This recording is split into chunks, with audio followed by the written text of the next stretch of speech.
రైతులకు భూ హక్కులను కల్పించడమే భూభారతి చట్టం ముఖ్య ఉద్దేశమన్నారు మంత్రి సీతక్క. రాష్ట్ర ప్రభుత్వం కొత్తగా అమలు తీసుకొచ్చిన భూభారతి చట్టంపై రాష్ట్రంలోని 4 పైలట్ మండలాలలో రెవెన్యూ సదస్సులు, మిగతా నియోజకవర్గాల్లో ఈ చట్టంపై అవగాహన సదస్సులు జరుగుతున్నాయని చెప్పారు. ఇక ములుగు జిల్లా వెంకటాపూర్ పైలట్ మండలంగా ఎంపిక చేసిన ప్రభుత్వం అక్కడ రైతుల నుంచి భూములపై అనేక సమస్యలు సీతక్క చెబుతున్నారు. ఇక ఇదే విషయంపై మరింత సమాచారం సీతక్కతో కృష్ణమోహన్ ఫేస్ టు ఫేస్. రాష్ట్ర ప్రభుత్వం ప్రతిష్టాత్మకంగా తీసుకొచ్చినట్టు భూభారతి చట్టాన్ని 4 పైలట్ మండలాలలో రెవెన్యూ సదస్సులు అమలు చేస్తుంటే, మరోవైపు రాష్ట్ర వ్యాప్తంగా కూడా అవగాహన కల్పించేందుకు కూడా సదస్సులు నిర్వహిస్తున్నారు. ప్రస్తుతం మంత్రి సీతక్క ఉన్నారు. ములుగు నియోజకవర్గంలో వెంకటాపూర్ను పైలట్ మండలంగా ఎంపిక చేశారు. అక్కడ రెవెన్యూ సదస్సులు కూడా నిర్వహిస్తున్నారు.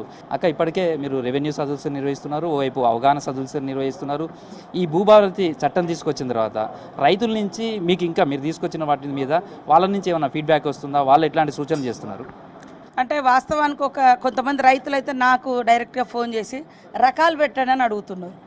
ఎందుకంటే వాళ్ళు ఇన్నాళ్ళు అభద్రతా భావంతో బీఆర్ఎస్ గవర్నమెంట్లో వాళ్ళ భూమి అనేది లేకుండా పోయింది కాబట్టి కనీసం రకం కడితేనన్నా మాది అనేది ఉంటుంది అనేది అంటున్నారు. దీన్ని ఏ రకంగా భవిష్యత్తులో ఉంటుందో నాకు తెలియదు, కానీ అట్లాంటి పెడితే ఏంటంటే మాకు హక్కు ఉంటుంది, ఈ భూమి అనేది మాకు ఉంటుందని. ఎందుకంటే వాళ్ళు ధరణిలో అసలు దారుణంగా చేసేసారు. కాస్త కాలం కూడా అంటే ఇప్పుడు పట్టా నా పేరు మీద ఉంది, నేను అమ్ముకొని పోయినా, కానీ నువ్వు పట్టా చేసుకోవాలి, మళ్ళీ అమ్మినోడు నా దగ్గరకు వస్తాడా అని.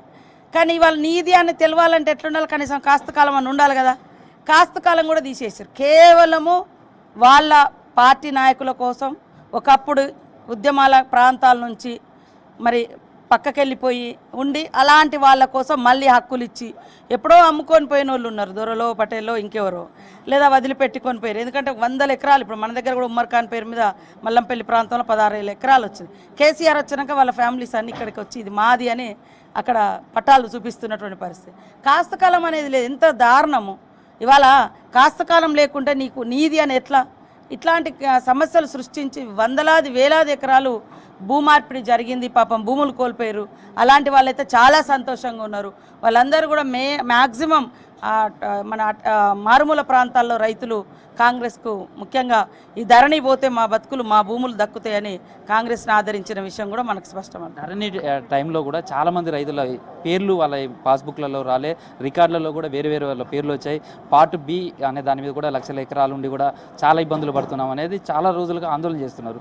ఇప్పుడు ఈ భూభారత్ తోటి అలాంటి సమస్యల వాటికి ఎట్లా పరిష్కారం లభించబోతున్నారు? వాస్తవానికి గతంలో కలెక్టర్ కూడా అధికారం లేదు అదేమన్నా సరిచేయడానికి.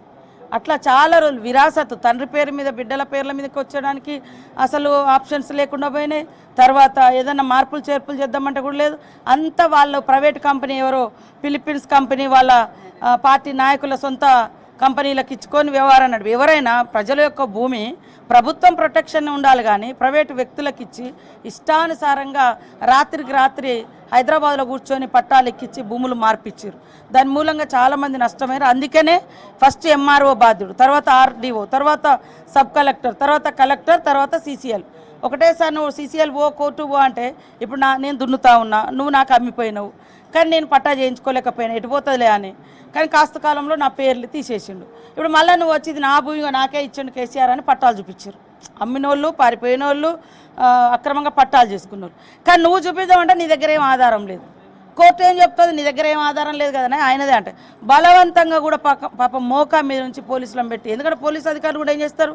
కోర్టు ఆర్డర్ వచ్చింది. కోర్టు ఆర్డర్ ఎందుకు వచ్చింది? వీళ్ళ దగ్గర కాస్త కాలం లేదు, పట్టా బుక్కు లేదు, వాళ్ళకి ఇచ్చేసారు. ఇట్లాంటివి కూడా జరిగినాయి. కాబట్టి అవన్నింటికి గ్రామ రైతుల మధ్యనే పరిష్కారం దొరుకుతుంది.